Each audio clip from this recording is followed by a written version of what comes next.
Hello and welcome. Thank you for joining us on another episode here on Kapp Tech. Today we're going to review a few lists and then we're going to be joined by our musical guests, Blown Free. In the wake of the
Dance, Clark, dance.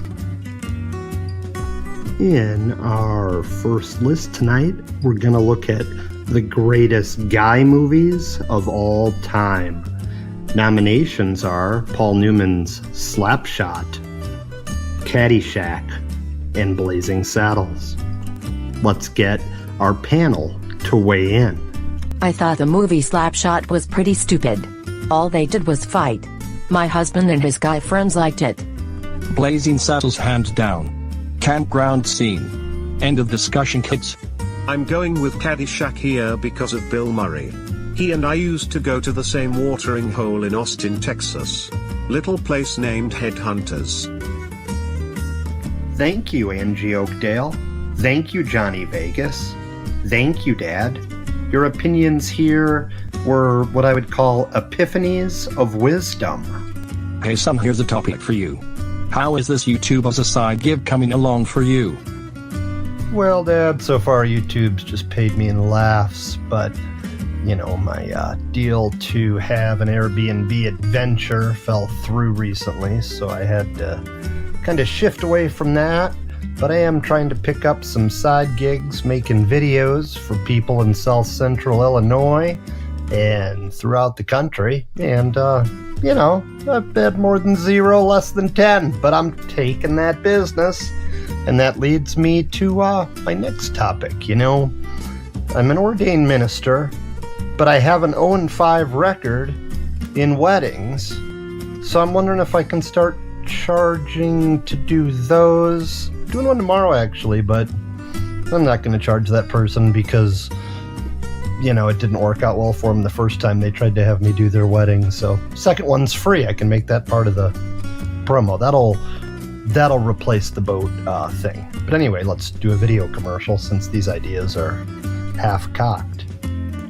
For your custom-made videos, please reach out to Kapp Tech. We have staff in Ottawa, Nashville, Vegas, and Austin. We are your regular hometown video studio, and we're looking to break into the market with videos at the price point of $249 for the first 2.5 minutes and $49 for each additional minute. This is a fantastically low price and can be used for commercials, promotional videos, training videos for your staff, etc. Please reach out to us at kapptechstudios@gmail.com or Kapp Tech on Facebook. Thank you. So how do you like them, MBA apples pops? And speaking of innovation, let's look at our next section, which combines nerdy lists and independent rock. Don't touch me. Don't touch me.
Hello and welcome back to Kapp Tech.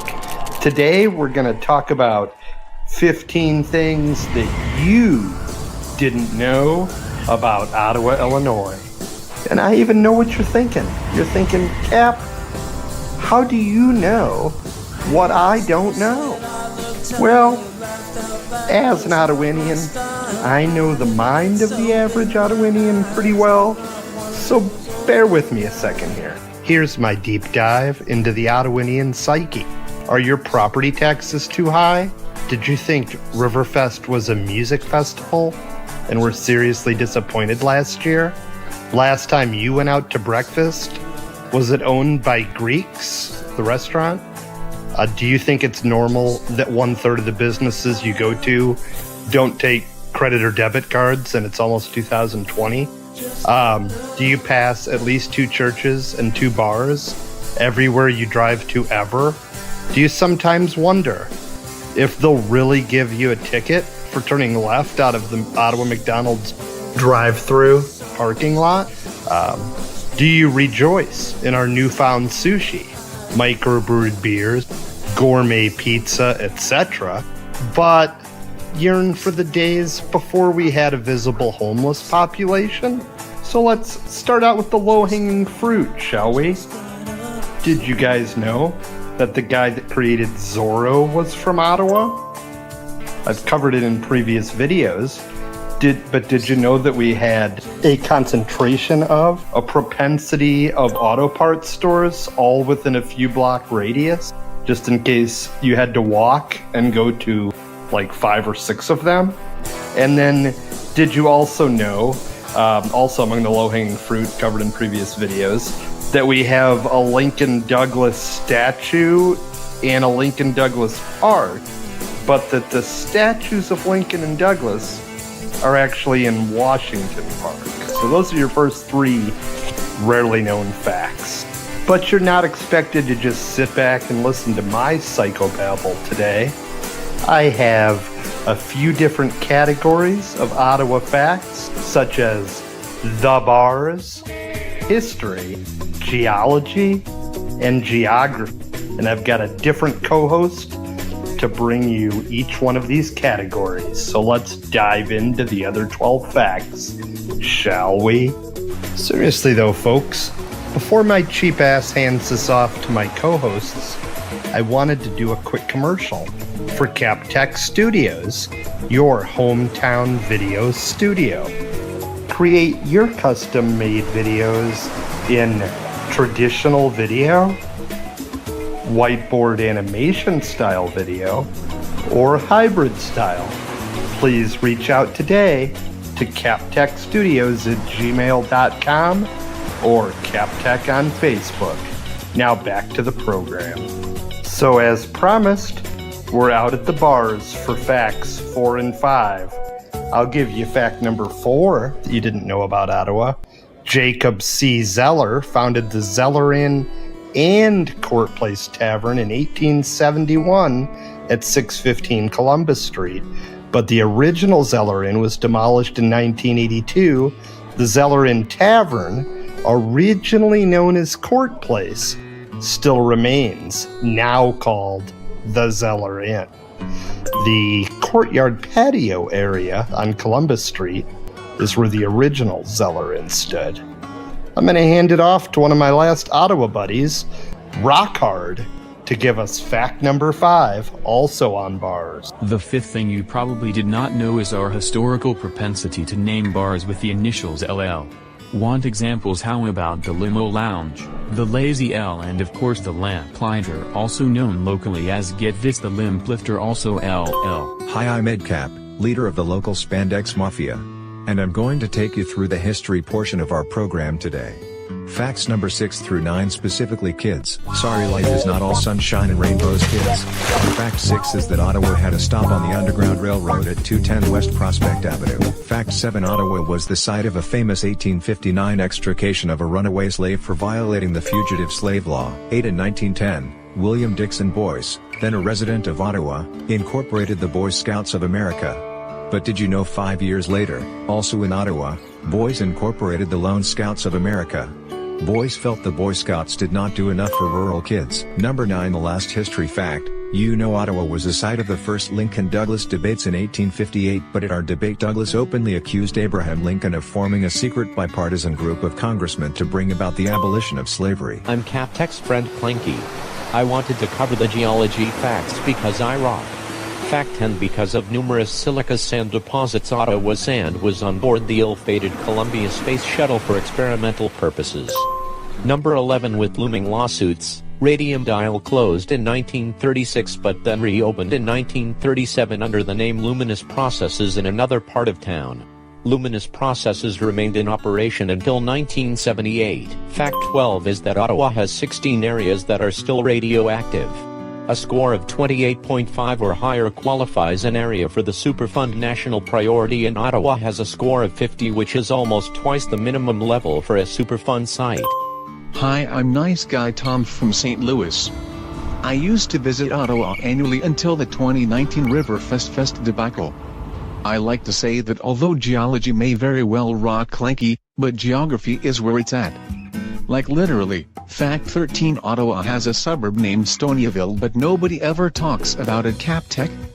Maybe that should have been in the low-hanging fruit section. Coming in at number 14 is that Ottawa is the largest city in the second largest county in the entire state of Illinois. Nice Guy Tom out, if that's okay with you Ottawa folk.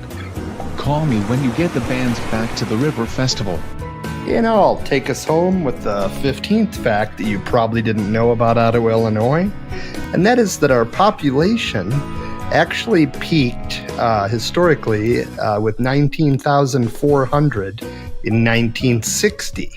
We're currently at 18,700, so a census or two from now we will probably catch that, but by the time we do, we will have nearly doubled the total population of America since 1960, which was about 180 million.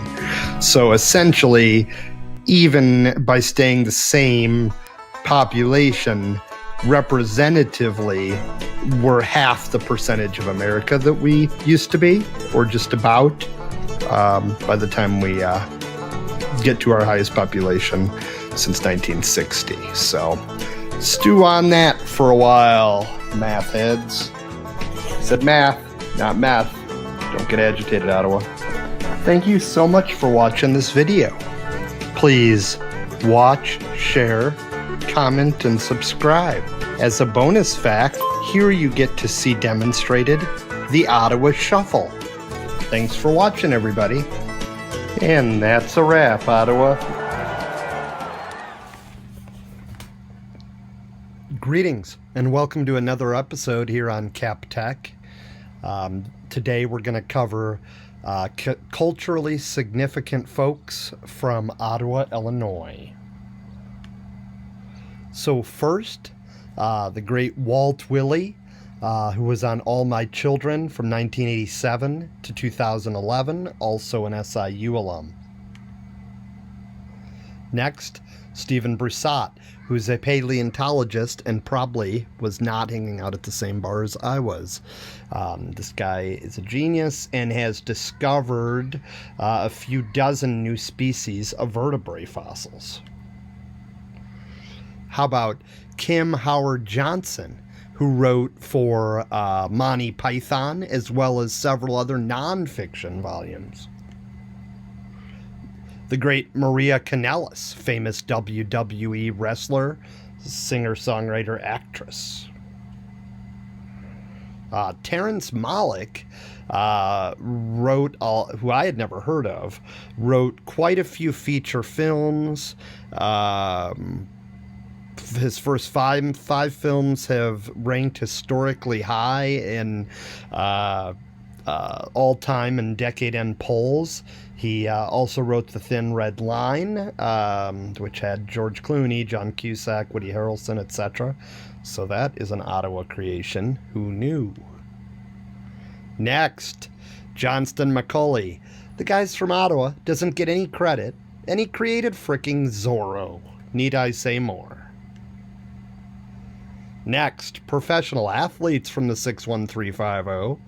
Guy Hoffman from my childhood, pitched on local teams too, which helped him along with his popularity around here. And then Aaron Shea, a year younger than me, but I believe I live in the house that he bought for his folks here in town. So that's kind of my little brush with history there.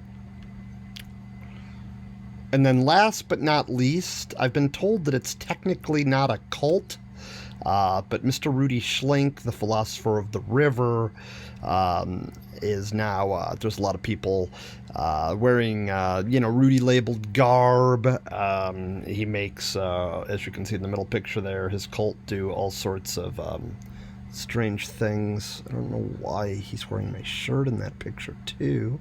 Anyway, some of the major tenets of Rudy's non-religion are: land sucks, the river will provide, the river giveth and the river taketh away, intoxicated people are capable of incredible things, and you best start making friends, Kappelman, we're almost out of ice.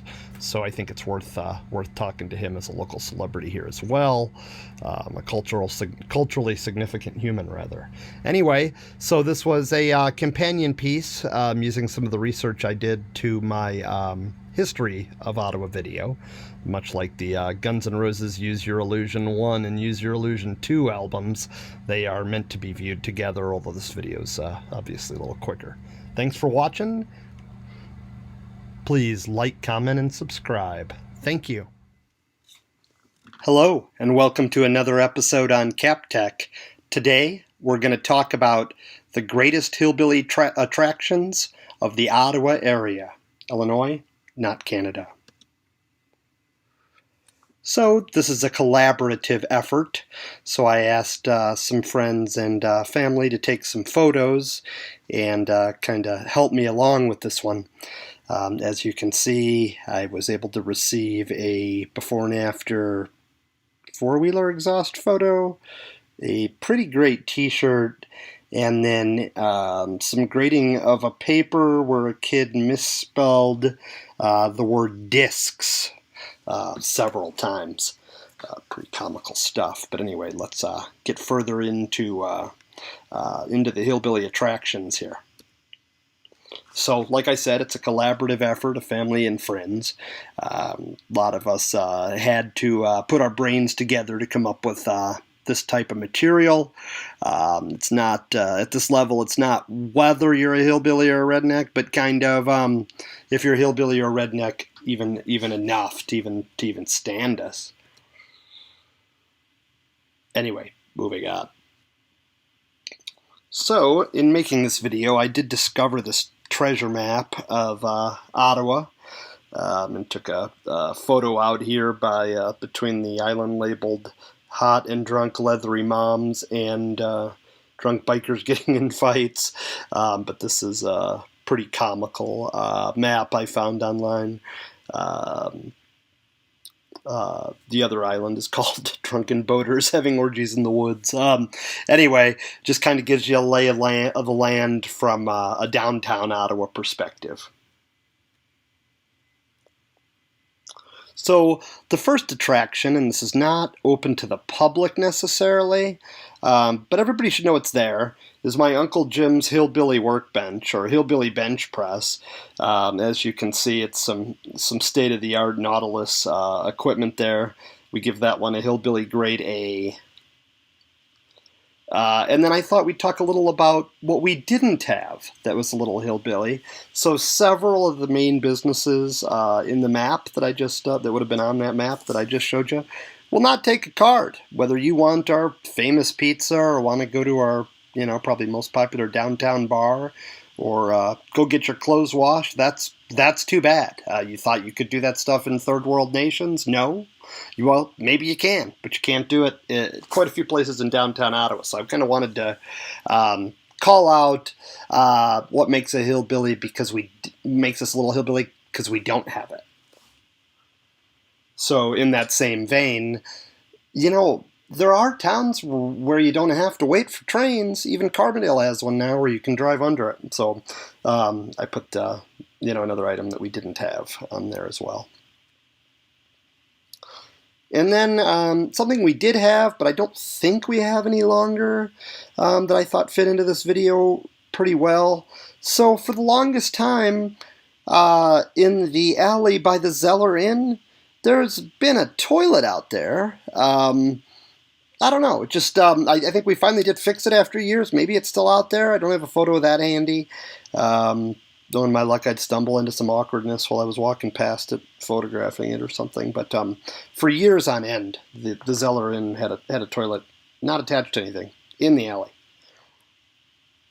Next, out in Leonore, Illinois, just south of Ottawa, we've got the Hillbilly Swing.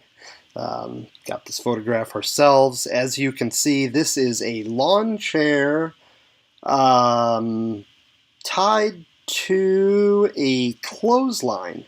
So certainly worth checking out if you're in the area. And then I wanted to cover some of my very favorite hillbilly establishments. We have Smitty's in Leonore, Illinois, very close to the Hillbilly Swing. We have Jimmy's, what known to the locals as E.J. Cars, out in Verona, Illinois, and the Kangley Inn. All three of these places will make you a very stiff drink or several and will not judge you or give you a big check when you leave. And I have yet to be kicked out of any of the three of them, so I'm going kind of give them a little plug in this video. All right. There wasn't a ton to cover, but I did want to catch up with everybody and see if we could maybe get some more photos of some hillbilly or humorous things that we've seen around town here. And also remember to like and subscribe. I'm up to 10 subscribers now, so feel free to send me, send me into going viral. Thank you. Welcome to another installment on Kapp Tech. Today we're going to look at the idiocracy of Ottawa, Illinois. And if you haven't already, I invite you to check out the channel, like, and subscribe. Anyway, let's go ahead and dive in. So I should state first that I love Ottawa, Illinois. It's my hometown. It would be my hometown if I lived here or 1,000 miles away from here like I have before. But nevertheless, enough stuff has chapped my hide recently with the 61350 that I feel like somebody needed to make a video to kind of call out kind of our history of poor decisions and then where that ties in today to provide a historical context to our current subpar decision making. So where I wanted to start with that was where we turned down the U of I for the appellate court many moons ago. Nobody's fault that's, currently alive or probably has been for, decades and decades, eons and eons. But, we'd like some jobs in the area, so I just thought, well, how many jobs would we have if we had U of I Champaign? Looks like about 14,000. How much does our beautiful appellate court get us that we chose over that? I don't know. I don't know how many people work in there. I'm guessing 100, but I would almost promise that it's less than 14,000. Anyway, anybody can make one bad decision, so we can't really judge us by that. So let's dive into the rest. So you're saying that's great, Josh, about the appellate court versus the, choosing the appellate court over the U of I. But give us a more recent example. How about something in our lifetime, man? All right. How about when we decided we would, get a shopping mall finally, and my old friend Herb Cantac and that gang decided, okay, well, we don't want to hurt the retail businesses too much, but so let's build it on the exact opposite end of town as the interstate and try to make everybody drive all the way through our entire town. 90% of the traffic probably comes on the interstate to get to our Southtown, mall. Save the little guy, right? Well, that would work, but you wouldn't need to get an MBA to figure out that that would only work if competition didn't exist. So Peru, the next sizable town, and even further from Chicago, where the traffic I would imagine would be primarily coming from, just built their mall right along the interstate, and it's still thriving today. So that's just a more, in our lifetime example of our poor, let's call it poor urban planning. So, okay, we've looked at a couple examples of our history of poor planning, but let's even go a step beyond that and look at what I would call our history of poor naming. As you notice here, the main drags through Ottawa, the cross streets: Madison, Jefferson, Jackson, Washington, and Lafayette. Which one doesn't belong? Well, I understand Lafayette's an explorer around here and all, but we clearly have a president theme. You can't just throw Lafayette in there with the presidents. It takes away from the integrity of the nomenclature, man. Oh, Kappelman, give us some more examples of things we didn't properly name. That's what you Ottawinians are probably saying to each other and myself, right? All right, here's another example. How about our primary tourist trap right next to our beautiful new brewery downtown and stuff? Where the Lincoln-Douglas debate took place. Our claim to fame, albeit an antiquated one, right? It's a statue of Lincoln and Douglas. Only pretend you're a tourist looking to find this place and you want to see it. Only if you go looking for Lincoln Douglas Park with the statues of Lincoln and Douglas and where the debate was, you're going to find people playing baseball at less than a professional level. Our Lincoln Douglas Park is not where our statues of Lincoln Douglas are and where the debate took place. That's actually in Washington Square Park. It's fine if you're from here, but I don't know. I wouldn't mind having some of the tourist money stick around. Maybe we could pay less in our taxes that way. So just another example of naming, and I'm afraid it won't be my last. Let's go on with the presentation. Okay, so we've looked at a couple things from the long ago past where we didn't do a real great job as a community, naming. So how's our own generation doing? How we doing today? Well, where I went to school, Central School, right south of where that red pin on this map here is, I had assumed, even at a young age, that it was named Central because it was central, in the middle of town. So when you rebuild it out south of town, don't call it Central anymore because it's no longer central. I mean, I think that if you're an educational institution, you have to be even more critical of those types of things, because what do you want to do? Send a message that, you should just leave a name on something that no longer makes sense? I mean, what's the lesson there, Don't build it south of town and call it Central. Come on, man. So let's close the loop on kind of the geographic focused pieces of this. Number one, why do we need 4 auto parts stores walkable to each other, all in the same part of town? Is there some zoning hiccup there? I don't know. We turn one of these into a sports bar? I don't care. It can be an auto parts themed sports bar. That would be just fine. And then, kind of on that rant, so I've got, a part of the Ottawa map here highlighted. My whole life they didn't have liquor stores here on the south side here. They finally have that, which I appreciate. But really, if you did have a restaurant and a bar, wouldn't less people need to go downtown to drink? I mean, a certain amount of them are going to drive home. I mean, if we really wanted to go about making our roads safer, wouldn't it be better just to have a bar that Southsiders, could walk to? Why keep that dry at this point? Isn't it just causing more trouble and more danger? I mean, I'm sure there's some old money over there that doesn't want to be disturbed or whatever, but maybe we should vote on this. And just FYI for those watching the Prezzo here, that is something the blue laws or dry laws are actually on the titles of the houses on the south side of Ottawa. So it's, at least back when I had seen them a few years back, but it's it's actually embedded in the title. So it would probably be pretty hard to change, but I think the world would be a safer place if the south side Ottawinians had a bar to walk to. I don't even live there. I live out south of there, so take it with a grain of salt. All right, now we've looked at history of poor planning, history of poor naming, and then some poor policy making.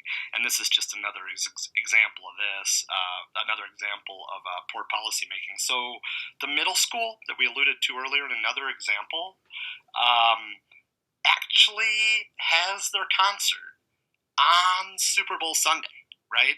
Not the day before. So I was a step kid and adopted full-blown adopted another kid. So you take these kids on, and it's fine. You get them through the school and blah blah blah. And you go to work, you pay your taxes, and then all of a sudden you get the unofficial holiday of Super Bowl Sunday, and it's like, here's a concert. Let's get up and try to plan our Super Bowl Sunday holiday around, I don't mind dropping them off early. I don't mind picking them up late, but you're really going to plan the concert on Super Bowl Sunday? I mean, I don't want them to build a statue of me for being a saint. I mean, no, you can't have my Super Bowl Sunday for your freaking junior high recital. This is absurd. Somebody's got to stand up and say it's our tax dollar that funds the position, man. You can't do that to somebody's Super Bowl Sunday. They work hard. Anyway, that's obviously something I feel some passion about, so. And then I guess if we want to keep going, which we obviously do if you're still listening, on this point, the reason that I think I finally had enough material and motivation to put something like this together, so we're speaking about our educational establishment, right? Well, to me, that should also teach a little from learning from history's lessons, mistakes of a misspent past or what have you. But yet, year and year again, you are forcing people to go into these graduation ceremonies not only at the school, not only for Ottawa High School in their gym, but also for Shepherd in their gym. It is 110 degrees in there. There's grandparents and stuff. Somebody's going to have a heart attack. Collaborate with a school that has air. Oh my God, cut something else. Please, I was tempting not to even pay all the dues for the gown so the kid wouldn't have to walk down the aisle. I had to get off of a boat to walk into a dry sauna to watch hours and hours of somebody graduating 8th grade. At least you could do it somewhere air conditioned. My goodness, it's just don't have any respect for the struggle, man. The struggle is real. All right, so that's enough of picking on the schools. But let's, it's summer. We're looking forward to the Riverfest. But, I got kind of another bone to pick. It's the same festival it's always been. I mean, we get it. We've seen, Marshall Tucker, Eddie Money, whatever was, cool, whatever, 20, 30 years ago, right? That's fine. I mean, you get what you pay for, so to speak. But do you really need my $2 or $3 or whatever it is dollars when I'm coming in there? Because it seems like you could just charge a quarter more for beer. Or maybe just don't hire Eddie Money. Maybe just, maybe you like 2 tickets to paradise when you're in your 20s or whatever. I don't know. But it doesn't seem cover charge worthy, and I just think that's if you're charging somebody more, then you should give them a little more. It's still a la carte where you have to buy food and drink. It's not like you get anything other than, of course, you can see how good Eddie Money's looking here, and I got nothing against Eddie Money, but I mean, just come on. It's not a charge-worthy festival. Let's just come out and be honest. Anyway, I love you, Ottawa, but after sitting through that graduation in the dry sauna, I had to at least speak up on just the absurdity and idiocracy that we just come not to even notice in our daily lives around here anymore. Have a great day. Bye.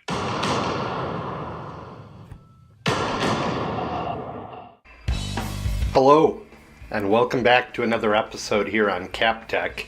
Today we're going to look at famous people from Ottawa, Illinois, Part 2. So, before we get started, I want to let everybody know I'm taking a request for what we should make as the 74th video. I'd like to get a little feedback from the fan base on these types of things, so the channel's more interactive. So please comment or just text me if you know me and let me know. Let's quickly review what we covered in Famous People from Ottawa the first time. Of course, Walt Willey, who I've since heard is stuck on himself. And then I had a couple corrections. He was class of 73, not 69. And also our famous archaeologist is not pronounced Broussat, it's Broussate, people. In our first video, we also covered Terrence Malick, filmmaker who I hadn't heard of. I mean, I didn't even realize Bash spelled out burger and sushi house, so I have major disconnects, We have the Monty Python writer, Kim Howard Johnson, covered in the first video as well, and of course the fabulous Maria Kanellis. First video, we also covered the guy that wrote Zorro is from Ottawa, and athletes Aaron Shea and Guy Hoffman, also from here as well. But who is missing on our first list? Who was omitted from this O-Town list of fame? Wanted to give honorable mention to Craig Green because he got on TV a lot during a game show years back for the Illinois Lottery. But then I thought, who else did we miss? You know, that could be a little, you know, a little bigger. You know, maybe you heard of him. So then I came up with Frank Kassow, who drove this Miss Ottawa boat that was from here. Just a fascinating story. The guy drove an inboard or a hydroplane race boat. He was a champion who brought the name of Ottawa, Illinois to the competitive world of boat racing. So didn't even realize he was from here, but happy to learn that. Another person of local fame that I omitted the first time was Millie Taggart. She was a Broadway actress. Here you also see her with Taxi Zlatka. And Carl Hulse, who is the Washington correspondent for the New York Times. Very interesting that he's from Ottawa. Going to include a Grand Ridge guy, Bob McGrath, of Sesame Street fame as well. Sorry we missed you the first time. To Bob and his fans.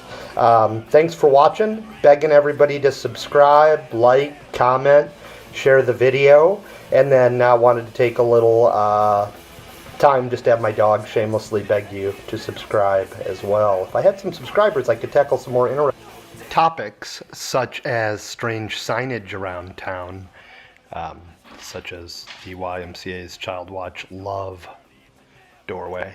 Sounds... It's just bad aesthetics.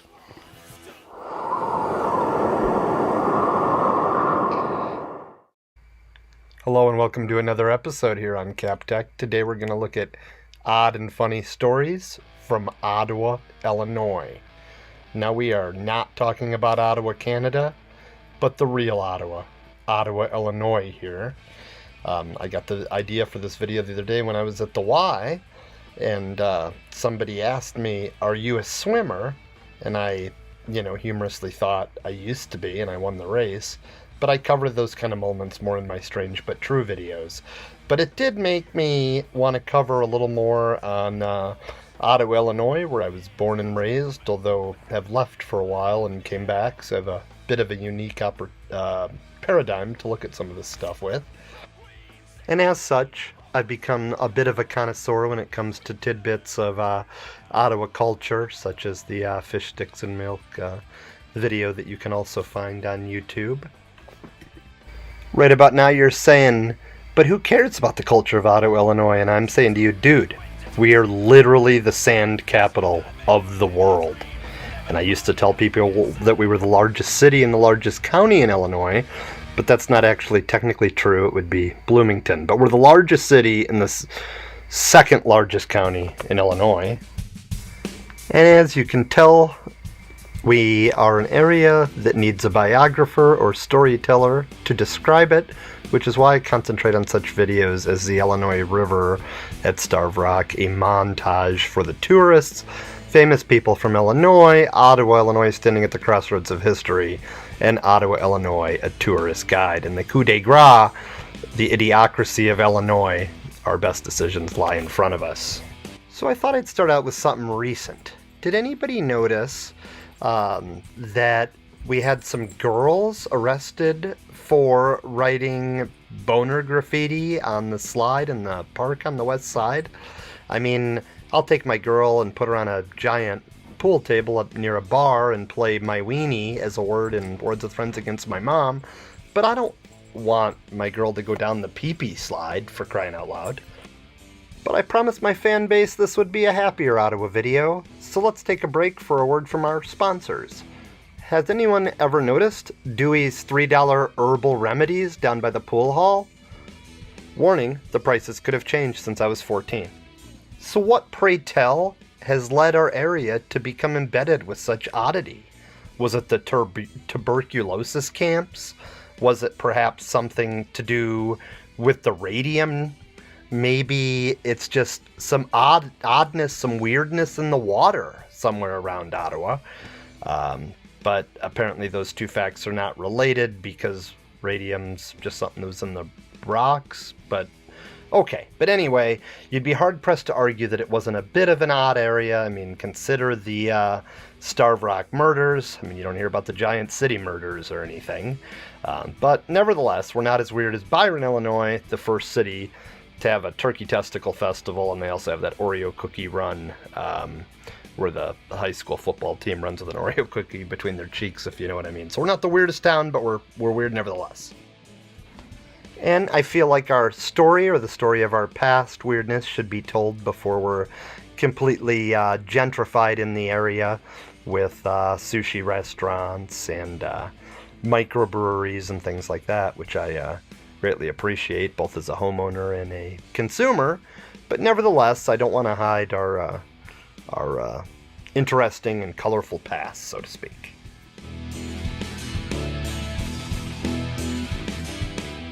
So first, let's pick the low-hanging fruit here. Rudy, or the Rude Dog, which I have his own video on diving into these, has some great Ottawa stories, such as when we had an arcade named Too Much Fun, and he wore their dog mascot outfit on his motorcycle, which the police did not necessarily end up appreciating it.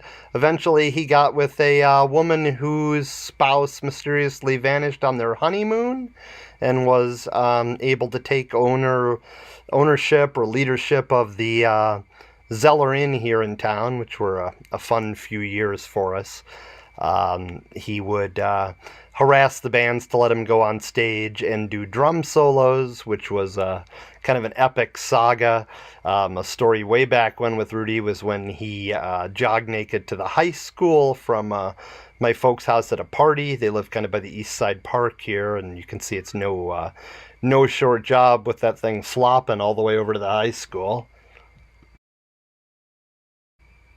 Most of my favorite Rude Dog stories are boating stories, such as the time we kind of all mooned him earlier in the day and then picked up my folks and children, and then Rudy eventually mooned us back, not knowing they were on the boat, but that's just not his fault, just kind of the kind of mayhem that Rudy stumbles into. A story about Rudy from the Wayback Machine is when he trashed 3 or 4 Blazers right in a row, right along the same stretch of road. I used to say, why not just go a different way, just go around, man. Just a very interesting character.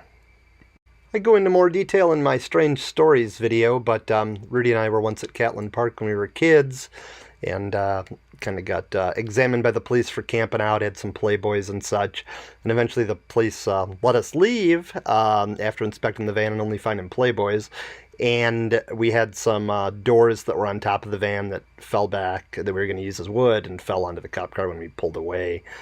Just kind of a debacle. Things don't necessarily go smoothly when the Rude Dog and Kapp get together. Got interesting characters in town other than him, though. We have a pirate on the river, who I won't mention him because I'm kind of scared of him, that is exactly 50% Joe Dirt and exactly 50% Hulk Hogan, and pretty much talks like Hulk Hogan. But I don't want the pirates to get my own family, so I'm not going to use his name. I don't have a dog to defend against the great Molly Choo Choo. We also have some strange subcultures here, the Spandex Mafia and the cyclers, so it's not uncommon to see old men in spandex just pedaling just as fast as they can through town. Other people from other towns might find it disturbing, but we just get pretty used to it living here. If you want to dive further into this, you'll want to watch a video about my father, an avid biker here in town, called The Kappelman Curse. But we do have other interesting characters. We had a Lincoln look-alike that sold popcorn at the Washington Park, which is where we keep our Lincoln Douglas statues now. And nobody seemed to notice him amidst the fact that we're worried about religious pictures in the park and the Jesus Christ is the Myth sign and all that types of stuff. Nobody noticed that the ghost of Lincoln might still actually be there. Another large cultural swath of Ottawa is cruising. We like to get in our cars and drive a circle. The greatest cruiser in my generation, I will hide his name by going into Pig Latin, was named Hain Schmallam, who had a Monte Carlo and a pincher claw for a hand, just a mythical creature and a legend of cruising. I had another buddy who I wasn't really cool enough to hang out with, really, but he would let me ride in the trunk of his giant Pontiac and call me Rear Admiral, which I always appreciated. I was able to drive back in my own cruising days a Cutlass Sierra that was unusually fast and was able to take on a large Chevy Impala that I heard the gearheads talking about at high school for a long time, and I won, but it was so long ago I shouldn't be bragging about it. I remember Smells Like Teen Spirit was on the radio when I seized the victory, so it's a long time ago. I know I wasn't the best driver at the time. I remember hitting the side of my folks' garage and caulking back in a headlight. Just a kind of a sloppy time, but we got through it. Best not to let people drive till they're a little older, if you ask me. And then more recently, more contemporary Ottawa saga unfolded at the high school for 8th grade graduation. Been given this bright green shirt by my folks for bicycling, and admit that we took a boat to the 8th grade graduation that was at the high school, and that I got separated from my wife and her family, and then ended up sitting in the special needs section, I guess, and yelled "ay" at the graduation, which is very formal, and it was very embarrassing, but I just wanted to prove that the shenanigans of the past has not ended between Ottawa and myself. Although I am trying to learn from my mistakes and have promised that I won't take a boat to the next graduation. I'm not 100% certain when this rebel streak started, but I do remember a Capple Bash party here in Ottawa when my parents were in Cancun that involved pretty much everybody from various cliques, a keg, a tapper, the whole thing. Things got a little out of control at their house, as you can see here, but it was a party that really mended the different social circles of high school. I remember there was police asking if there was a girl over there named Sharon and we said, "Do you mean Sharon Peters or Sharon Cox?" Anyway, it was back in the day when having a party was just having a party. You didn't have to make more out of it than it was. Anyway, as you can see, and you can tell if you were there, this is some valid, real footage, and I know you're saying, Josh, but I remember there being poker tables, slot machines. Oh yeah. Well, if you pan over, here you go. You see that we had the gambling establishment as well. And now let's take a break from a word from our sponsor. So I was in Galena recently and saw this Matthew guy had a haunted pub crawl. So I made a little video about that called Ladies, Ladies, Ladies, Kapp Tech's Guide to Romantic Places. So I thought I'd bring that same business to Ottawa. My dad can cover if I'm out of town. But yeah, I'll take you on a bar crawl. Just reach out or comment. Just buy my drinks or give me a ride or whatever. It would work here. Anyway, next I wanted to touch on some of Ottawa's boating stories. The river's a large part of Ottawa, and if you're missing it, you don't know what you're missing. The story of Captain Ron, we saw a guy canoeing through town. Poor guy was by himself, was going from Wisconsin to Florida, but he stopped in Ottawa on the beach and picked up 2 Ottawinian guys to come with him because they thought, hey, why not canoe with this guy that's going through town? And that's a true story, and it happened here, and it happened recently. So watch Boating on the Illinois River 101, an introduction, for more information on that kind of story, as well as 201, the follow-up video. Josh saying this isn't that weird or that odd yet, but I haven't told you yet about my friend, no, not R. Kelly, though it does remind me of him, J-Rock, also known as Rock Hard. So Rock Hard's an interesting cat, the weirdest guy in O-Town, I think. I mean, look at this text. Bear in mind that I've censored some of it. The man had enough real estate back in the day that he helped crash the market maybe a couple days early, drove a Trans Am with the front clip off of it, put a subwoofer on his bicycle, had the rear window from his 76 Cutlass on the front of his tracker, geo-tracker, getting stuck in that tracker with a girl in a bikini with a bunch of real 4x4s around him. There's just enough material to write a book. I mean, as a bonus fact, he had a transsexual living with him here in town for a year. Let's unpack it. Let's dive into the rock hard stuff a little further. You're saying, Cap, if he's so weird, why do you even hang around with him? Well, one, he's Hooley's nephew, and two, some people once gave me some trouble in high school, and he was outnumbered and smaller than me and an underclassman, and he went and beat him with a log. I mean, it's just crazy stuff. Cap, how weird can the guy be? I mentioned putting his, shall we call it, pubic area that he keeps unkempt in the video. He protested it, and then he sent me this darn picture of the damn thing. My favorite Rockford story from childhood is when we got pulled over for having Playboys and whiskey and Dungeons and Dragons character sheets because we were trying to use my dad's copy machine and see if adding naked ladies to the adding naked ladies to the character sheets would change the root of our fantasy playing game any. We were strange kids. Many years later, him and the Rude Dog and I lost Ditke the Weimaraner out on the river somewhere, and we called, and the police had to deliver it to us slightly outside of city limits because we knew they would try to arrest us due to our intoxicated level if we tried to go pick them up. But this is just a day in the life in Ottawa, Illinois. If you've enjoyed this video, please like, share, comment, and subscribe. I'd love to make a sequel. Please go over to my Patreon page. Patreon, look for Kapp Tech. Donate some money so I can be rich on my video skills. And I'm going to leave you with a montage of the Ottawa area murals with my buddy Clarence jamming in the background. Later.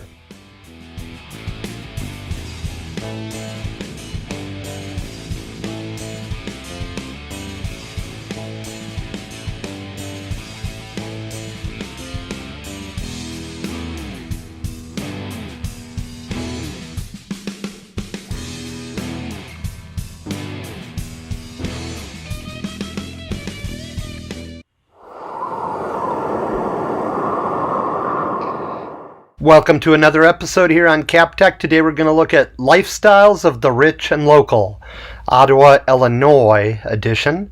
Just making it clear that we have our rich and local here in Ottawa, Illinois, not just in Ottawa, Canada and California and other places. This is a topic I usually might not cover, but it's so damn cold, coldest in a generation, as I'm filming this thing today. So I had to go back and look into my real estate experience and my internet, which I'm surprised even works, and focus on kind of Ottawa city limits, which seems to be a hot topic for me, as measured by our real estate values.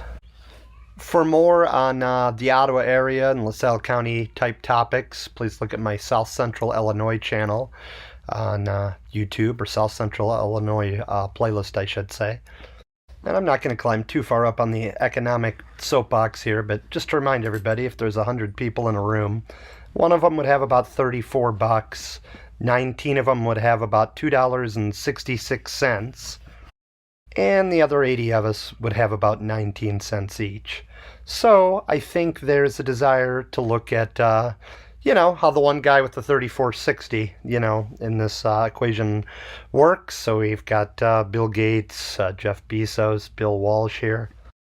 Some of the local money in O-Town involves Inga Karas, who owns the Lone Buffalo, or some of the Lone Buffalo Brewery, as well as Karas Chemical. But overall, we'll look at some of the rest of Illinois and see how we average out here. I mean, Ottawa's a blue-collar town on average. I mean, the average household income's $45,500. Some of this data's a little aged, but medium home price about $131,000. It's not Ottawa pictured there in reality, but that's what I looked on the website. Anyway, here's a little more about how our home sales are laid out. But you'd think, with the river and the gentrification, with the sushi place and microbrewery and such, that we're going to see some increase in values. And let's look at some what the top end of the market bears. And first, an announcement: if you're planning on buying your own fancy Ottawa mansion, I encourage you to call my friend Mark Matecki. He'll add some non-slip floor and tub treatment to your mansion. And also a thing about Mark, he looks like just like Tom Selleck with a tool belt, ladies. So feel free to give them a call. But anyway, let's get down to the money. I wanted to mention that I had a couple sources of data here. I looked at what was currently listed, and then a website that didn't look fantastic, I didn't pay for it or anything, that had a listing of all our real estate sales in Ottawa. Went back roughly 5 years or so. And I also wanted to call out that I didn't count large farmland, commercial, or industrial properties. I want to draw the line at 500,000 and up, and this was 600,000 but isn't sold yet.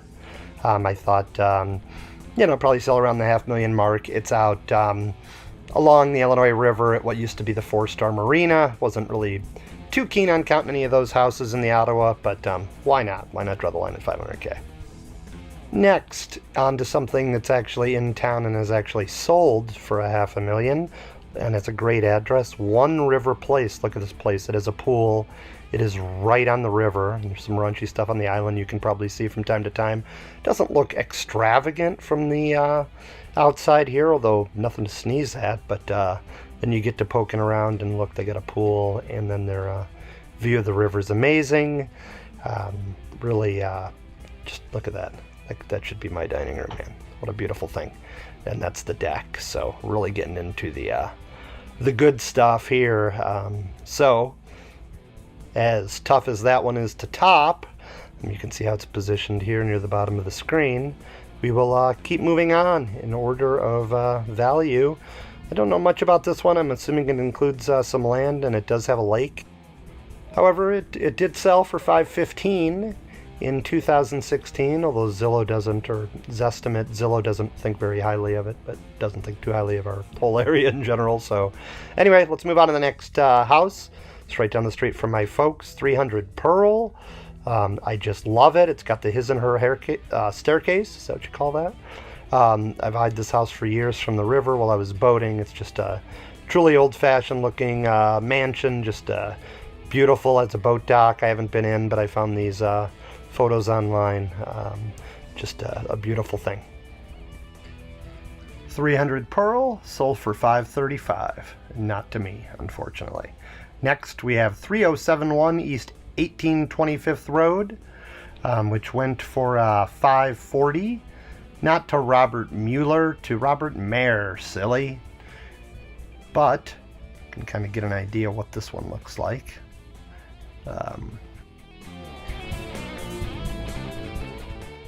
Not even sure if it's the bottom one, the top one, or if they built a new one in the middle, but you get the idea that it's pretty darn nice.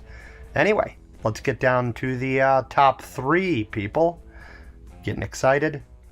The anticipation building? Here we go. Weighing in at number 3 is 2645 East 1569th Road. Look at that. It's stone. It's gorgeous. $585 was the sales price back in 2016. Get to see inside there. Looks that's not the Oval Office, but it's actually here in Ottawa. Looks to be granite and some stone inside as well. And next at runner-up, we just have a gorgeous lake house over on the south end of town. I've seen it by road, by water. You can boat there from the Fox in Illinois, and it's right off of 71. Just a gorgeous, gorgeous home,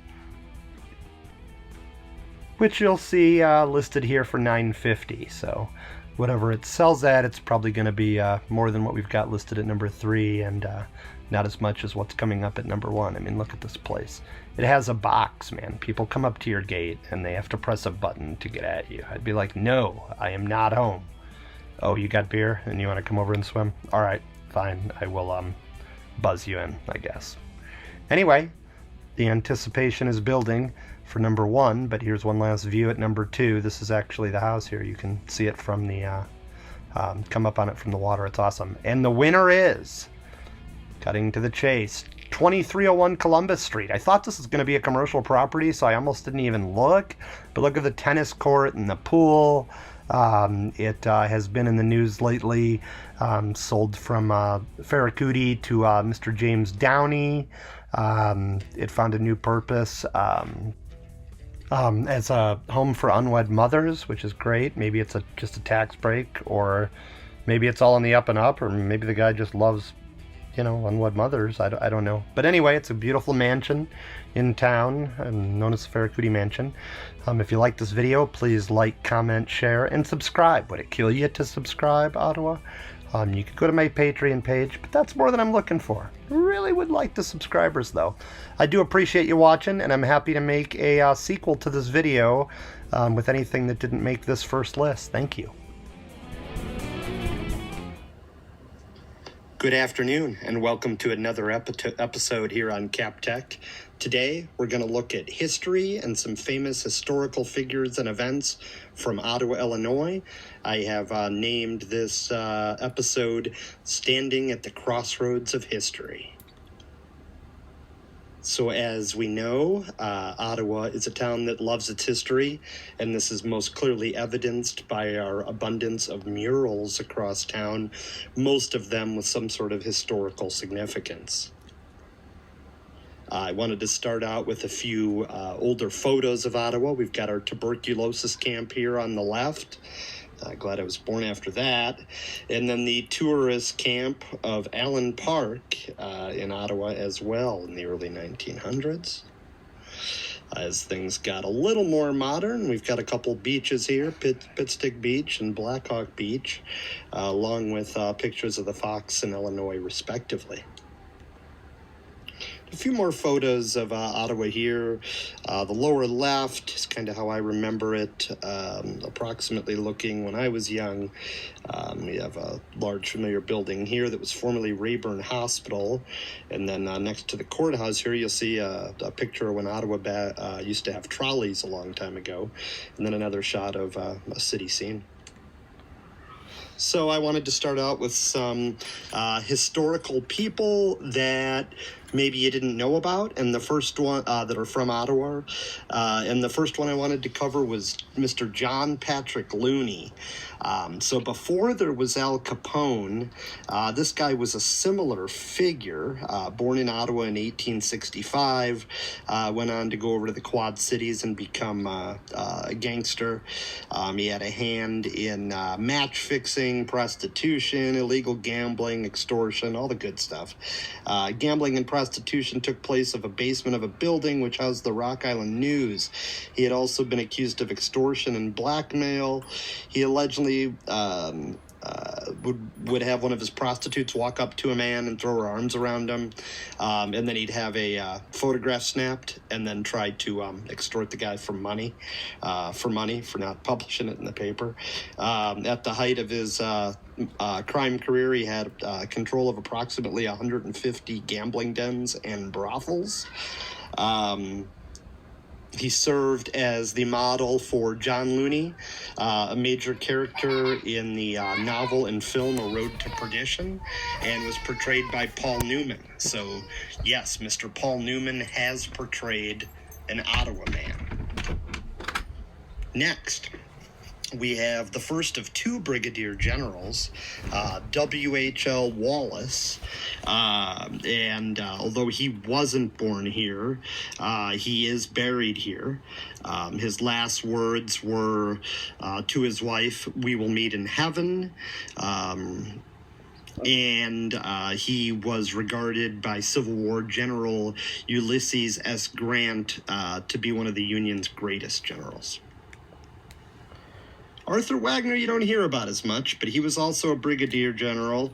Looked like he was at the bottom of his class, got in the infantry, but then wrote something called Military Necessities of the United States and the Best Method for Meeting Them. That was back in 1884. Interesting quirk on this brigadier general. He died on June 17th, 1905, which was the same day that he got his promotion to brigadier general. So maybe it's not my luck. Maybe it's something in the water around here. All right. Next, a seldom discussed topic, but I grew up next to this guy, Mr. Cawley's ancestors. A long time ago, there was hearings in the early 50s called the Kefauver hearings, where they went after gambling and organized crime. And Kelly and Cawley, you're welcome to pause this and read the article, had a casinos around this area. So really a fascinating article and tied well into the national scene, where Congress was infatuated with organized crime and gambling. It was after they were infatuated with drinking and before they were infatuated with communists. So it's kind of an interesting piece of history. So a fictionalized version of this hearing actually takes place featuring testimony by Michael Corleone in Godfather 2. So Godfather 2 also representing hearings that Ottawinians, or I should say LaSalle Countyans, people from this area were involved in, that touched here. So next we have William D. Boyce, the founder of Boy Scouts of America. I read up a little bit about this guy in researching this video. We've probably all seen his grave on Ottawa Avenue there. But anyway, in 1901, he owned a paper manufacturing company in Marseilles. It burned down. He paid the workers immediately and then hired them back as construction workers to rebuild the paper so they wouldn't lose income. So you're thinking he's a really good guy.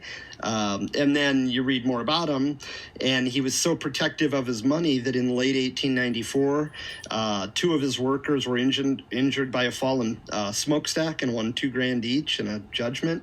And Boyce appealed the case all the way to the Supreme Court of Illinois, trying not to pay him. So not everybody's image and history is perfect. Even the guy that invented started the Boy Scouts of America.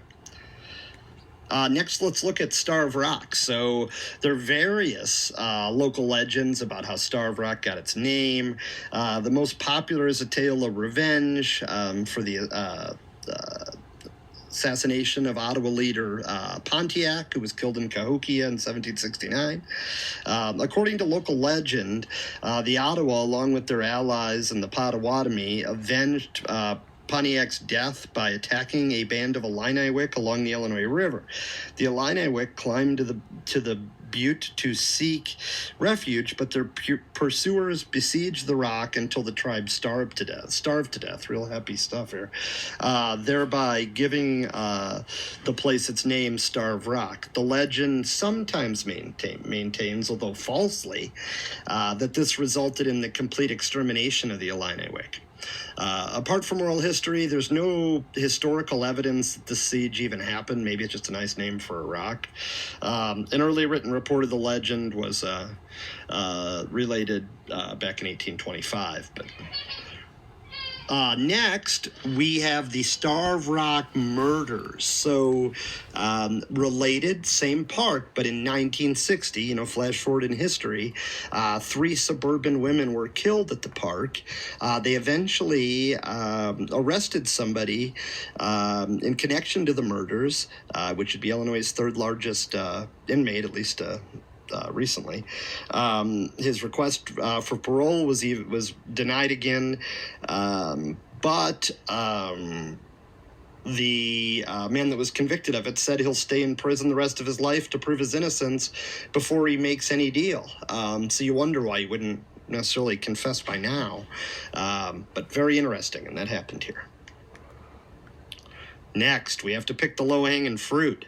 So the Lincoln-Douglas debates, known back then as the Great Debates of 1858, were a series of 7 debates between Lincoln and Douglas. And Ottawa, Illinois was one of the cities that these took place in. was a little bit different back then. At that time, U.S. senators were elected by the state legislature, so Lincoln and Douglas were actually trying for their respective parties to win control of the Illinois General Assembly. And the debates previewed issues that Lincoln would face in the aftermath of his victory in the 1860 presidential election. Although Illinois was a free state, the main issue discussed in all 7 debates was slavery. So as far as results, on Election Day, as the districts were drawn to favor Douglas's party, the Democrats won 40 seats in the State House of Reps, and the Republicans won 35 in the State Senate. Republicans held 11 seats, Democrats 14. Stephen Douglas was reelected by the legislature, even though Lincoln's Republicans won the popular vote. However, the widespread media coverage of the debates greatly raised Lincoln's national profile, making him a viable candidate for the nomination for president in the 1860 election. He would go on to secure both the nomination and the presidency. And that came through Ottawa. Next, let's talk about sand. So Ottawa has been a major sand and glass center for more than 100 years. Transportation of the sand is facilitated by the navigable Illinois River and the Illinois Railway Ottawa line. And a little known fact about this sand is Ottawa sand was on board the ill-fated Columbia Space Shuttle for experimental purposes. An interesting chewy nugget of history. Next, Ottawa history would not be complete without examining Radium City. There's a documentary that dives further into this topic from 1986. We have a statue downtown. But what's even more interesting, I think, is that there's 16 areas of Ottawa that are still radioactive. I believe that's why they call us a Superfund site. And then even more interesting, the radium in Ottawa's water supply is not from the radium dial and luminous process, the Radium City stuff. Rather, it's a naturally occurring thing and found in water from deep wells all over northern Illinois. Reverse osmosis actually removes the radium so that our city's tap water complies with federal regs. Very interesting. You would think one had to do with the other, but not really. Anyway, I appreciate you going on this journey through Ottawa history with me. Please be sure to like, share, subscribe. Feel free to comment as well. Thank you. Hello and welcome back to another episode here on Kapp Tech. Today, we're going to look at the Riverfest, or Taste of Ottawa, that wasn't. Kind of do a epilogue about the Letdown Festival of 2019, followed by a look at some analytics surrounding the Kennedy curse, some analytics surrounding festivals that still do rock, and we're going to finish off with another live performance from a friend of the channel, Nashville Clark. Let's dive in. Now, I recognize that a lot of us just stayed home this year and may not have realized that there was a Riverfest in Ottawa, Illinois, with no bands on it. We thought about asking our new mayor to be on this program. He is totally awesome, after all. But we've decided that wouldn't be very exciting, judging by, what he's done to the local band/entertainment scene. Anyway, what we are going to do is go out and get on the ground and just talk to the people on the street, our South Central Illinois citizenry, and ask them for their feedback about Riverfest, or lack thereof. Enjoy. This is the 90-something video in our series, and we're going to dedicate it to a festival that still rocks, the Du Bois Polish Fest in Southern Illinois, and other festivals that are still hanging in there. Here's to you, Du Bois. So now, Team Kapp Tech and the Ottawa Network News, or ON, is going to hit the streets of Ottawa in what we would call a requiem for a festival, or epilogue of boredom, even considered the title The River Festival That Wasn't. Anyway, let's hit the streets and see what the citizens have to say. Did this change just target those citizens that wrongly interchanged the words River Festival and Taste of Ottawa? Seems kind of shady. Hi Kapp Tech, I am a huge fan of yours. I just wanted to know if your Riverfest guests cancelled when they found out the news? How did you entertain them without the Taste of Ottawa? Well, thank you so much, and I'm glad you asked that question. Well, although we couldn't go see the bands, and even Cluster Pluck, this other band that we like, was going to play in town, we couldn't go see them either. So my friends from Nashville and Southern Illinois and I, we went boating, and then we went boating some more, and had some Mai Tais at Star Rock Marina. It was fun, it was great to see everybody, good to catch up, but, it was just missing, about 10 bands and 2,000 people, man. Anyway, that's what we did. At least I didn't cancel.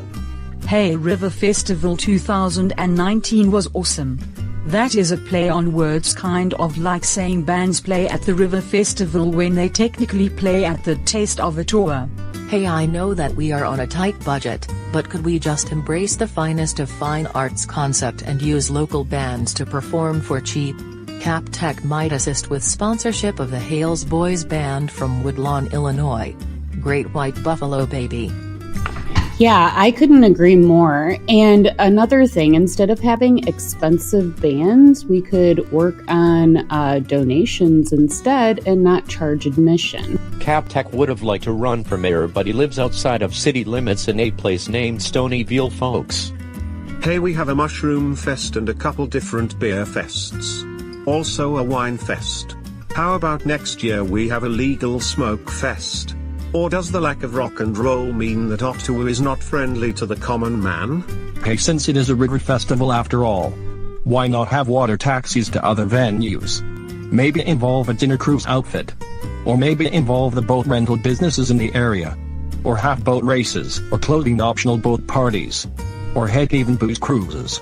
I mean, for crying out loud, I'm old, but let's have some damn fun. When it comes to River Festival 2019, I feel like someone is peeing on my back and telling me that it is only just raining.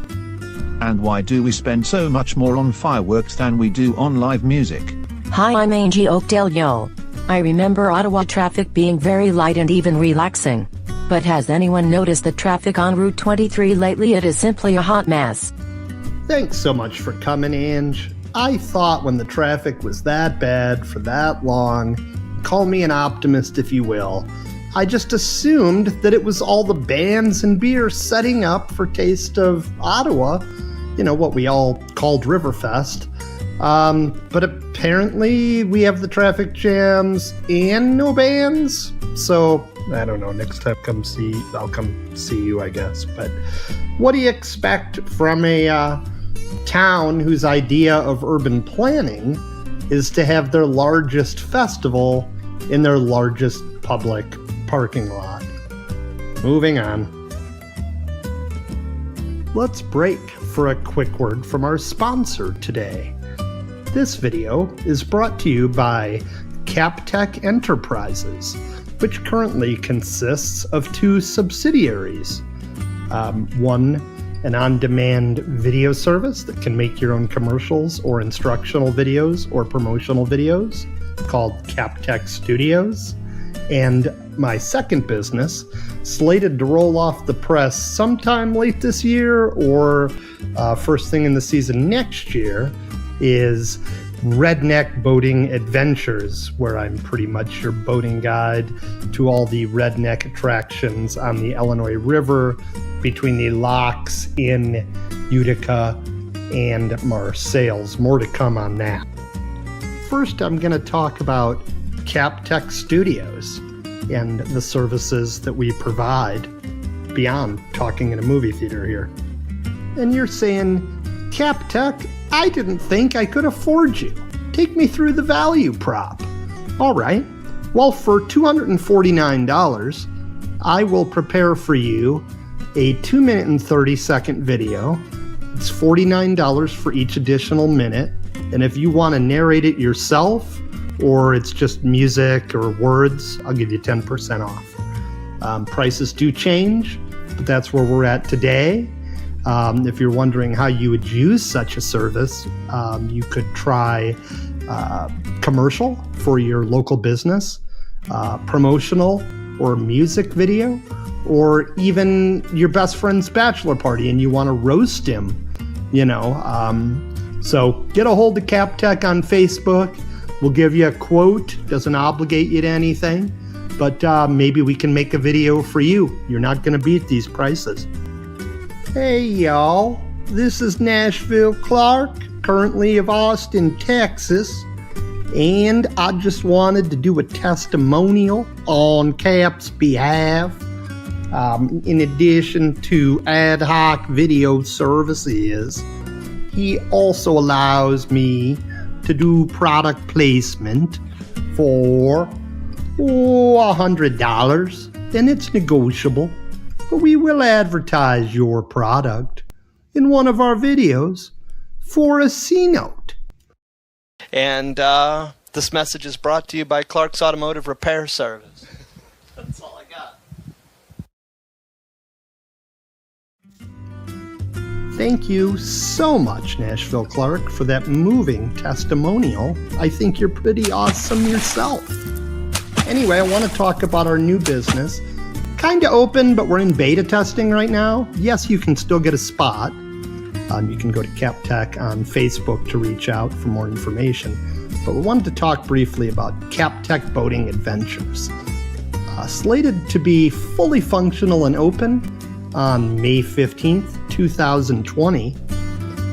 We have several cruises, mostly aligning with a redneck boating experience that we are placing on Airbnb. And this experience will allow you to hire Kapp Tech as a chartered boat captain and allow him to take you around the Illinois River and the Fox a bit as well to see such famed spots as Starved Rock, Buffalo Rock, The Party Cove, and of course, Monte Island. Stay tuned for more details or look on Kapp Tech on Facebook or Airbnb. Thank you, and back to the program. Hello, I'm Dr. Amanda McGillicuddy. I have performed some very interesting analytics surrounding the Kennedy family curse. Now I'm going to hand it off to Kapp Tech to take you through this madness. All right, on this new section of the show, we're going to look at a couple lists. This one is on the Kennedy curse. So the Kennedy curse, if you're not familiar, is a term that refers to a series of deaths and calamities involving the Kennedy family. RFK, JFK Jr. are the most memorable, but the list of misfortunes actually begins with JFK's oldest brother, Joe, who died in 1944 when he volunteered as a pilot in World War II. He was 29 years old. But it's also interesting to note that in 2011, Ted Kennedy's daughter, Ted Kennedy, who was in the calamity at Chappaquiddick, Kara Kennedy died at 51 during a workout at a health club, and more recently, Sayors Kennedy Hill was at the sprawling Cape Cod compound last Thursday when she died of an apparent drug overdose. So maybe there is a curse after all, and we can look at the overall murder rates and odds of dying and contrast it against the Kennedys. But honestly, who's even watching at this point? Let's get back to a more fun list and a little more something in our wheelhouse. Let's talk about great festivals in Illinois that haven't totally fallen in the crapper. How about Cobden's Peach Festival? You go, Peach Queen. Maconda's Vulture Fest? I'm not going to miss it.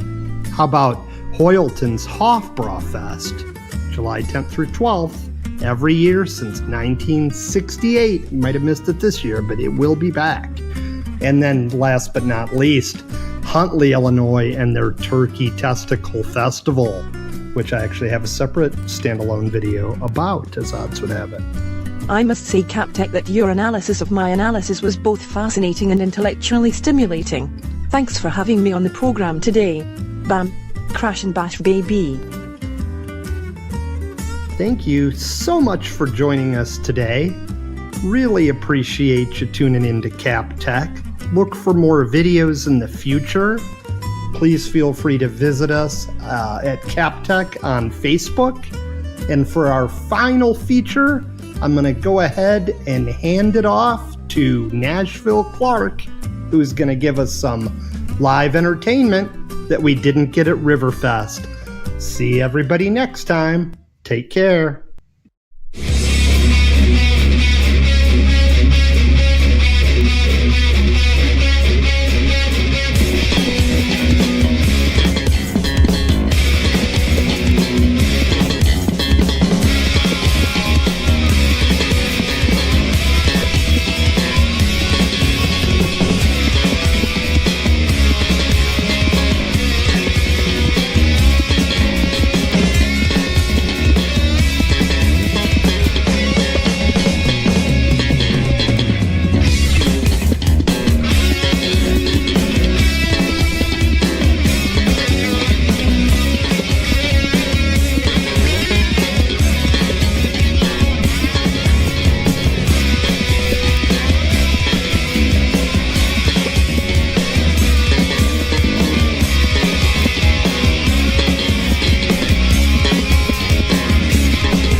welcome back to another episode here on Kapp Tech. Today we're going to look at Ottawa Riverfest and the taste of Ottawa. It's gone virtual, baby. The Ottawa Riverfest over the years has become a local staple, and what I would call a staple of Americana. Now we've learned that this festival, the true festival, the Taste of Ottawa, because a welcome burger does not a festival make. That festival is now being taken from us, the citizens of Ottawa, Illinois, and I wanted to kind of get into some of the great stuff about Riverfest pasts, the pros and the cons, so let's dive in. With this being about our 93rd video in the portfolio, we're going to dedicate this one to my high school class from OTHS, the class of 93. I know what you're saying. You're saying, Cap, don't you attend high school reunions as if you graduated Nashville High School in 1992? Yes, I do. I always fit in a lot better down there. But the good part about OTHS class of 93 is that it let me go to SIU, which was much better. Gateway. Portal. It was a portal. But everybody already knows that I'm pro Riverfest, so I'm gonna hop off this crazy train and let Father of Kapp Tech take you through some of the reasons not to like it and rejoice in it not existing anymore. Anyway, over to you, Dad. As you know, I'm the leader or the local Spandex Mafia son. The music and all the drunks at the River Festival makes it hard for me and my buddies to sleep for our morning bike rides. Beer drinking should be done in the daytime, kids. As you know, complaints about River Festival have gone way up since we started charging for what used to be free. Doesn't the city make money on their lukewarm $6 beers anyway? Not to get on my soapbox again here, kids, but I used to just try and go out of town for the River Festival every year. Leave the house for my grown kids while I take your mother somewhere not as loud and boozy to go biking and sip on a few microbrews. Oh, Dad, I'm going to cut your negative self off right there. We used to have a heck of a party every year when you would retreat for the Riverfest. So now I'm going to talk about a few things that I really like and I'm going to miss about the festival. Now, I admit that I drink too much beer to know exactly what food tents were at Riverfest or Taste of Ottawa, in what year. But here's a few of my favorite Ottawa foods. Grotto's Nuggets by Inchie's Pizza, the Bear's Den combos, which they probably wouldn't even go down to Riverfest, but they're so good I had to mention them here anyway. And then anything from the Cheese Shop. And how about some of the great entertainment and bands over the years? Bands like Eddie Money, Herman's Hermits, Gary Sinise and the Lieutenant Dan Band, Marshall Tucker Band. I mean, even this year, Jackal played in Streeter, for crying out loud. We really can't have any bands? We're getting shown up by Streeter? And how about your favorite Riverfest memories? Mine include kind of barging on stage back in 97, back when that stuff was kind of still okay. Getting asked to leave at last call with a baby, although I should clarify that we had the boat, secured and could go sleep on that without having to go anywhere. Taking out-of-town city folks to the festival. I had a great time with some Tinley Park guys there. And several other drunken, awkward moments that it won't do me any good to talk about. What's your favorite Riverfest memory? Please comment below this video. Losing the Riverfest, or the Taste of Ottawa, has actually happened to us. It's not something that's happening in a zombie apocalypse or otherwise alternate universe. Don't be scared that it's gonna happen. It's happened. Anyway, Ottawa, I'm sorry you're not gonna have your real fest this year. Lord knows you deserved it. What I can provide you is some live entertainment from one of my few celebrity friends, Nashville Clark. So enjoy this quick number from him.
Thank you so much for that, Nashville Clark.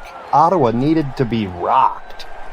Anyway, if you support the Riverfest, please comment here. Let's try to get something going for 2020 and escape the oppression of not having a Riverfest in 2019.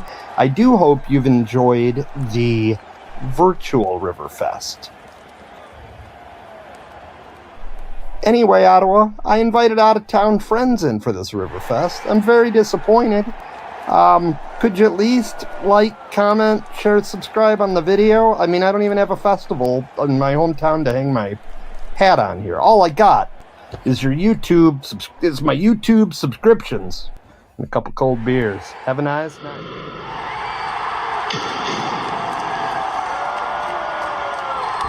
Welcome back to Ottawa, Illinois, the city of murals. On Kapp Tech today, we're going to look at 10 new controversial mural ideas. Kapp Tech would like to dedicate this video to his good friend Mongo from Tinley Park. Mongo, please send a couple of your goons down here because this video is so controversial, I had to do it in a cartoon disguise. What, pray tell, are these mural topics? Let's dive in, shall we? The first mural is in dedication of our local government trying to tax people that buy automobiles out of town to get the sales tax. It seems a little crooked, or like your richest citizen might be a car dealer, but I digress. On to the next mural. And here's a mural for those of us that waited for us to get a microbrewery in Ottawa for our whole lives, and then it turned out that they're always out of double IPA, and that this beer club app is just a debacle for the consumer. Here's a mural commemorating the Ottawa Riverfest. May she live in peace, or rest in peace, as the case may be.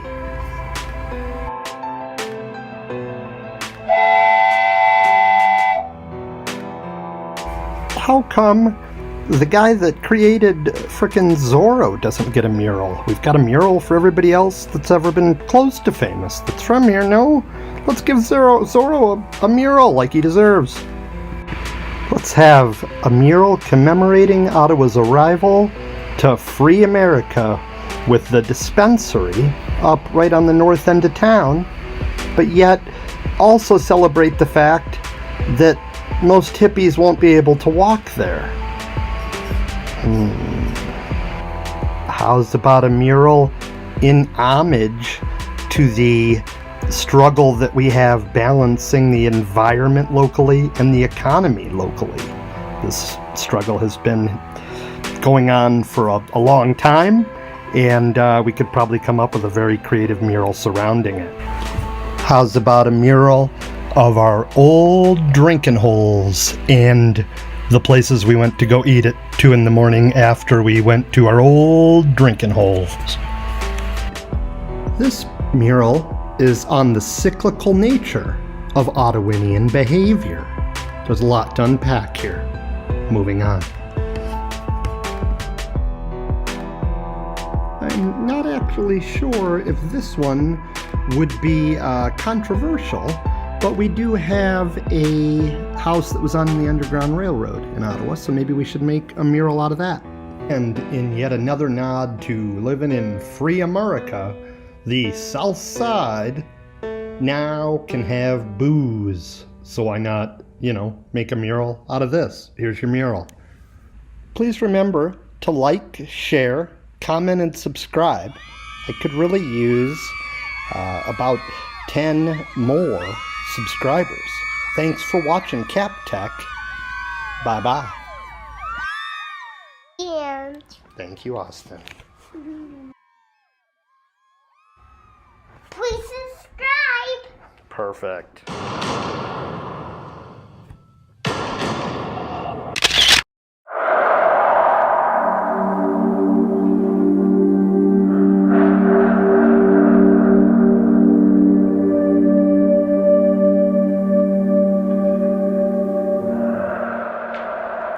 Next on Kapp Tech, the most evil bankers in the world.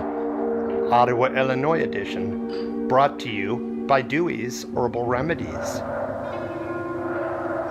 Please stay tuned to Kapp Tech in 2020 as we continue to take on the powerful and elite bankers of certain obscure zip codes.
Please subscribe.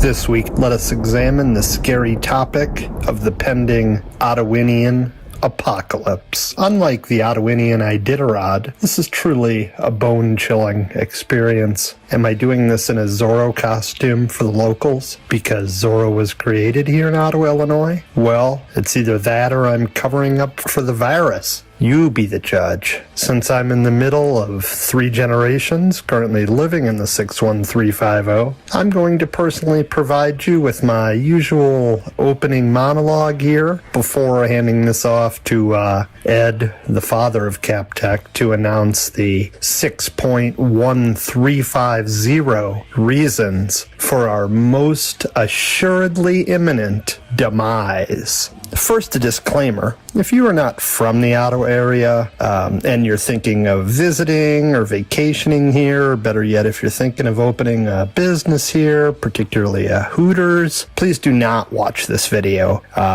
Alternatively, Kapp Tech encourages you to watch our video aimed at enhancing our local tourism revenue. Now back to our feature presentation. Many conspiracy theories about the Ottawa area exist. Maybe the local beer club from one of our premier drinking establishments is really some sort of cult. Rumors persist that our middle school applies special focus on teaching Ottawa youth how to be hostile. Maybe our Christ is a myth signs in Washington Park have drawn the ire of the good Lord. I don't know. But the curse of the Illinois Valley predates all of these things. After all, historically, we have accumulated some rather dubious accomplishments, including Radium Dial, that other radium place just like Radium Dial, various Superfund sites, Starved Rock, Lover's Leap, the Starved Rock murders, several other very scary cold cases that I've covered in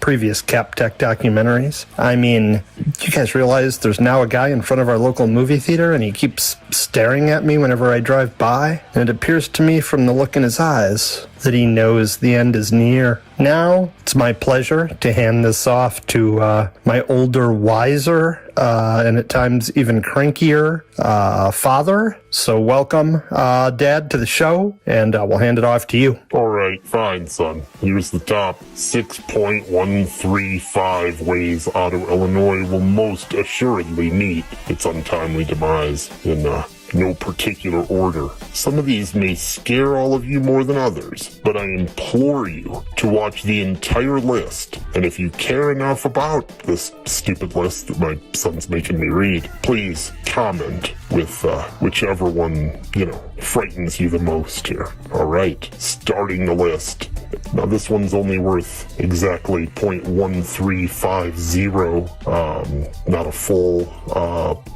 member of a frightening list, I know it's stupid, and that's why we only count the zombie apocalypse as 0.135 reasons for Ottawa's imminent demise. Next, the first of our other 6 reasons are the dang floods. You ever notice that we have a 100-year flood every 10 years? How does that make any sense? Next is the damn wind. Is this the grapes of wrath around here? That was the Dust Bowl. Does that make us the Corn Bowl? Had recent tornadoes, windstorm, knocked my damn tree down, and then that wind last Tuesday. Jiminy Christmas. Next, the COVID cases. Have you noticed that we're 5th in the nation and that the areas around us are also on this list? Next, obviously, if we break out in an American Civil War, with Chicago being very liberal and the rest of the state being very conservative, Ottawa could find itself on the front lines. Next, we are a nuclear target. If you look at this graphic here. And then the last item is nuclear waste. Look at how much they store, right around us. Anyway, sure we're all glad that list is over. Now on over to Little Austin to tie this one down. Thanks for watching this video, and even to our latest subscribers. Our upcoming videos are going to be deep dives on the Mandela effect and simulation hypotheses. So please like, share, comment, and subscribe to Kapp Tech.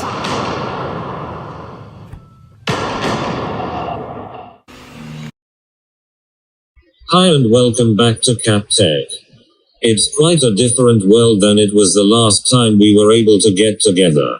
But that's not going to keep us here at Kapp Tech from hosting our annual Ottawa Nash Vegas reunion. Tested negative for the corona and visit in Ottawa, Illinois? Well, come on up. For those of you that have already made reservations on Vine Street or to stay here, I've recorded some footage of the drive from where your Airbnb is to the boat and included a commercial for your family business. And if you've made plans to stay here, I've kind of done the same thing for you.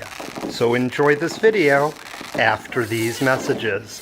And if you're from Nashville and wondering if you can invite yourself to Ottawa for 4th of July weekend, or even if you're from Edwardsville, and you think, well, I've known him 20 years, but I don't call him as often as I should. Could I still show up for this endeavor? The answer is a resounding yes. Enjoy. Hi, my name is Gary Clark, and I've owned Clark's Automotive Repair Service off of Route 127 in Nashville for 40 years now. At Clark's, we support the community that supports us. And that's why in these trying times, we're pleased to offer Southern Illinois a brand new service called Cars on Demand. Cars on Demand offers 2 distinct services that I would like to tell you about today. First, our fleet service. That means oil changes or other repairs for your fleet of hospital or police first responder vehicles, or ensuring that your chickens will continue to be delivered to the grocery store. The second component of Cars on Demand is our brand new mobile repair service. Having a reliable vehicle during a pandemic is an important thing for all of us. You still need food and medicine, don't you? Then in Southern Illinois, you need a working vehicle, and we are here to help. For most jobs, we'll come out and do the repair at your home, and for larger jobs, we'll even come get your vehicle and take it to our shop for repairs. And not to fear, we'll do your repair and process your payment in a manner that adheres to new social distancing standards. Ask about our special financing available on larger projects, and best wishes to you and those that you care about during these trying times. Please contact us today at 618-327-3022 or reach out on Facebook. Do you suddenly find yourself with plenty of time but lacking the supplies to complete your craft project? Well, not anymore. Just reach out on Facebook to our House Interiors Oakville, because we now deliver. If you need custom-made stained glass, reclaimed barn wood, or other supplies for your crafty project, reach out today and schedule a home visit. While adhering to the new normal of social distancing, we'll swing by with a selection of crafty supplies so that your craft project can continue while the rest of the world is on hold.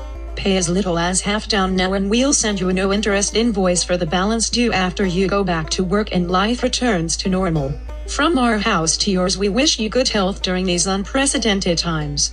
Reach out to Our House Interiors on Facebook today. Okay, I'm going to give you guys a tour of Vine Street. I don't know exactly where you're staying, but there is the iconic, let's see if I can get this, Vine and Ottawa sign. Alright, Russ is with me. So when you guys leave here, Ottawa's to the left, but if you make a right, you get Ottawa's only suburb, also known as Nay Plate. The story of Nay Plate is a fascinating one. It used to be Libby Owens Ford, which made glass windshields or some components for those. And it used to be a big industry town. So what we've got here on the left is about 6 bars, all probably within walking distance, or at least a walk home from where you guys happen to be staying. And then the beauty, do you want to say anything else? The beauty is we keep going a little further and the boat will be right up here. Okay, in part 2 of our video, we fast forward about 5 minutes and you're heading away from Ottawa. I just want you to know the way around, you know, when you get here. Alright. And then you're going to think you found the boat. But that club on the left is a little fancier than ours. That is the Yacht Club. Much to your amazement, I am not at the Yacht Club. I am at the Boat Club. Just a common man, you know. Alright. Whoop, watch out. Coming in. You got an outlet there. Alright. Now, you're going to go around this turn. Things are about ready to get interesting, or I wouldn't be showing you this, relatively speaking. Corona era interesting, I guess. Alright. So we're halfway between Ottawa and Utica on the great D. Bennett Road. So let's see the contribution of D. Bennett to history was. A lot of roads out here, just rich farmland would lay them over or whatever, lay them over their land. Alright, but then we see the next marina. Now the next marina is called Star Rock Marina. Russ is pretty excited about it. Speed limit's 20. Anyway, this is how you're going to find it.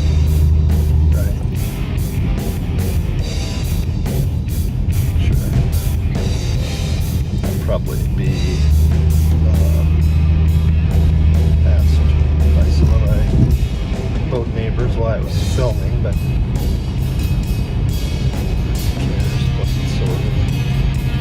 alright. We have beautiful animals here at the marina. Animal. Oh, here we go. Captain's Cove, no longer featuring the great the best bartender in St. Louis and Chicago, but they are back open for business. Don't like much, but it's got a hell of a Alright, not going to get into the exact location of the boat in the video, but we'll make a left here and you'll be pretty damn close. Alright. Hope you're motivated. Looking forward.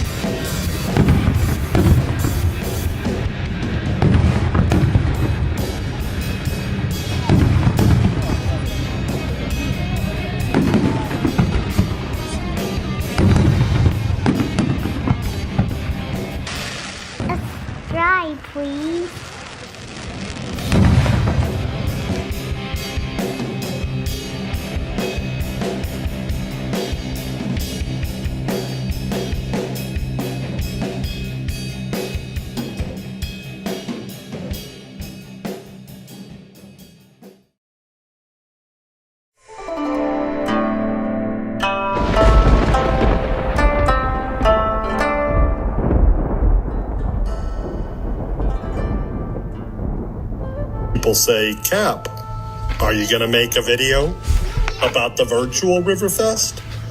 Maybe some friends could send you some music you could use. I don't like cloud music.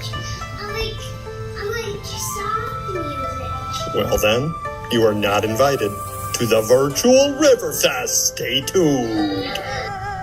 Hello. Welcome to Kapp Tech 2.0, my sweet Jesus.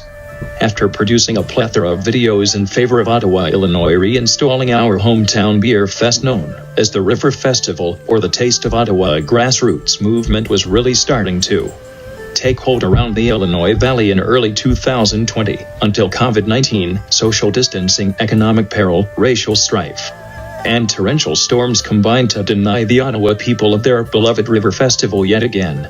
So Kapp Tech is here to provide the citizens of Central and Southern Illinois with a virtual river festival like no other, entitled Riverfest 2020. Festivus style. For those of you that are not familiar with Festivus, it is a secular holiday typically celebrated annually on December 23rd. But since 2020 is a bit of an unusual year and Kapp Tech is a bit of an unusual YouTube channel, we have now adopted the Festivus format for our River Festival. The original Festivus is comprised of the following 5 events, all of which we will adapt to our needs of our virtual River Festival. First is the airing of grievances, second is feats of strength, third is the aluminum pole, fourth is the Festivus dinner, and last, but not least, we'll cover Festivus miracles. For the airing of the grievances section, we'll cover a list of my gripes that are both recent and local to the greater Ottawa, Illinois area. I'm not going to call out any businesses by name during the quasi-apocalypse, so don't worry. As a matter of fact, I'm not even going to spend time here dwelling on the topic of Ottawa trying to charge sales tax to residents who buy cars out of town. But that being said, here's a few grievances. First, if you are going to ask for nominations to the Ottawa High School Hall of Fame, you should at least send a turn-down letter if I don't make the cut. It is just common courtesy to an alumni man. Second, we have a mural for everything else in creation, so why do we not have a mural for Zorro? Since the guy that created Zorro, Johnston McCulley, was born in Ottawa, Illinois, in 1883. My mom is an artist, email me. I'll get her to paint it if you donate some space and some paint. Third, if your fitness center only gives a discount for clergy, if your clergy income is greater than your non-clergy income, then like rich televangelists would qualify for a discount. But my internet reverend card requires me to pay full price?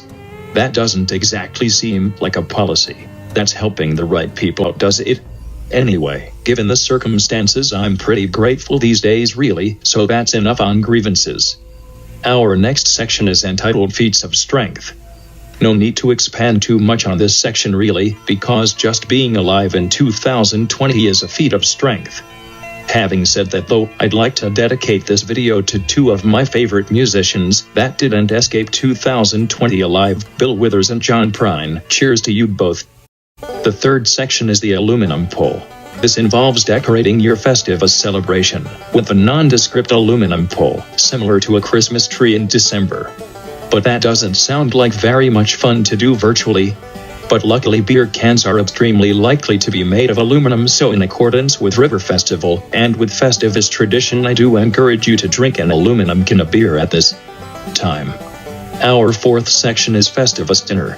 For this I shall nominate the best sandwich of Ottawa, Illinois, which is obviously the combo from the Bear's Den. Honorable mention to the Beaver Burger at the Kanglian here too. They make a good drink at both of these places. Lastly is the Festivus miracle section, for which I'm afraid that we'll have to allow some more time. For now, let us hope that 2021 is year of health, prosperity, and, of course, a return to the Ottawa River Festival, and I don't mean virtually. In conclusion, thank you for watching Kapp Tech and for watching this video. Please like, share, comment, and subscribe. Cheers, Ottawa.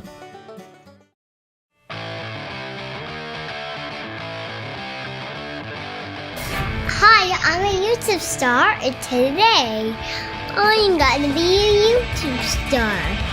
And my school is closed.